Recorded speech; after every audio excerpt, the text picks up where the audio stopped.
back to you, but the developer cannot amend the plat willy-nilly and uniformly just allocate lots here and there. What you voted on is what they have to do, and what you voted on is based on the percentage that I told you. Some lots are 5,600, some are 5,700. Again, I'm sorry, I apologize that you don't have the big plat in front of you, but it's what's recorded, it's what will be recorded, it's what will be required. They can't deviate from the plan. They cannot deviate from the subdivision plat, that is correct.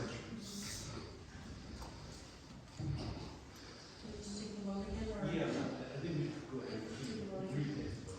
Number 17. A motion will be that for Yeah. approval of the variance. Motion. Go ahead, make a motion. Motion to approve the variances? Second. Ruben Reyes, Yes. Cesar Nevares, Yes. Alejandro Garcia, Aye. Rudy Cruz, Yes. and Iván Colom Villalobos. No.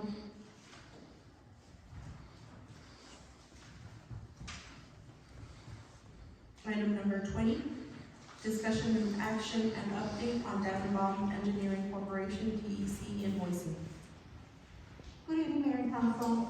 The reason this item came up is on December 20th, we came and discussed our invoices.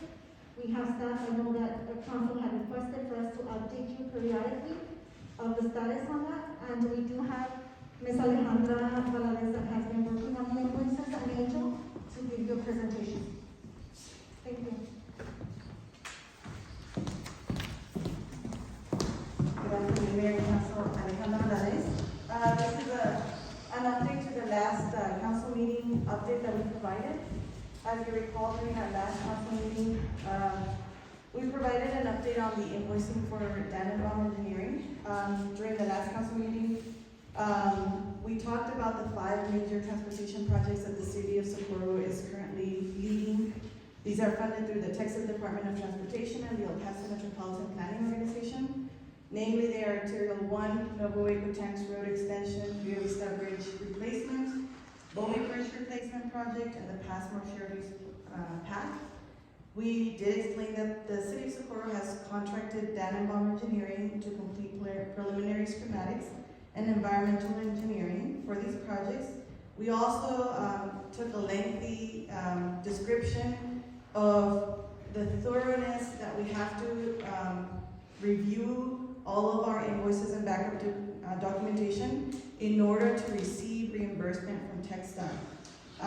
Namely, we do receive invoices from Dannenbaum. Our office does a review of those invoices. We work with Dannenbaum to correct some of the mistakes that we catch. We work really hard to put together the best reimbursement packet and submit it to TxDOT. TxDOT also has a responsibility to review these backup information and invoices, and they do their own thorough review. They also send back their corrections to us, and then we work with Dannenbaum to address those corrections or comments from TxDOT. So all in all, it's a very lengthy process, and there's a lot of checks and balances there. However, we've been experiencing issues with the invoicing still, and it has taken quite a number of hours, and I'll show you on the spreadsheet a little bit of that background. During that last meeting, we did request Dannenbaum to complete a thorough quality assurance and quality control review of all invoices submitted to the city to date. And we requested that they forward us those corrected invoices so that to city staff, so that we wouldn't have to spend more hours re-reviewing invoices. To date, we have not received any corrected invoices, and we also have not been billed for October, November, or December of 2021. So we have not received those billing reports for those months yet.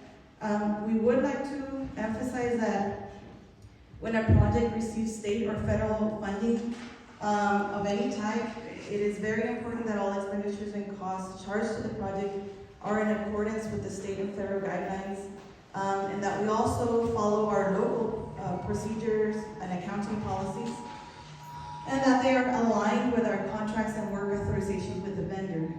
This is why we've spent countless hours reviewing and working with Dannenbaum to correct any minor, even minor mistakes.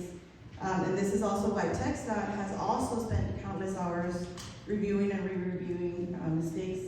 And this is because on the administrative portion, any backup documentation that is not clear and not accurate could potentially open us up for an audit finding if these projects are audited, and potential liabilities to the city.